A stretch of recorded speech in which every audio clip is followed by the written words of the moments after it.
In just 1 minute, let's learn important functions of Excel. So conditional functions are also functions based on multiple conditions. So we are saying that if this condition is satisfied, then show me the sum of this. And if there are multiple conditions, we can also create that. Let's take a quick example to understand this better. The first data here, let's say if we want the sum of all the cells, which is apples, like this one, right? So it should give us answer as 150. Let's try it. So we'll put a formula is equal to sum if. Now first we have to select a range, but this is not the range of our values. It is a range where our criteria lies. So our criteria is apples, right? So first we need to select this range, okay, comma, mention our criteria as apples, or we can select the cell which has apples mentioned. Then we have to select the sum range where we want Excel to perform the addition, right? Close the bracket, enter. Answer is 150, right?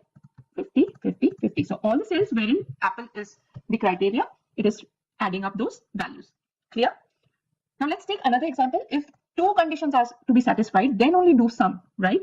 So in that case, we'll put is equal to sum if. Now this is not if, this is ifs. Ifs means we are putting multiple conditions, right? Now here there is a small twist. We have to first insert the range where the addition needs to be done. All right. So it is going to be this range, comma. Now first criteria range, let's say this one. And our criteria in this case is we want oranges. So instead of typing oranges, I'm just selecting this cell which has oranges written. Now second condition is this range. And my criteria is mentioned here. Close the bracket, enter. So my second criteria was Florida, first criteria was oranges. And if I see oranges and Florida, it is 20. Okay, that's it, 20. There is only one criteria. So let's say if I change this to Florida, the answer turns to 40 because it will be 20, this condition and this condition, right?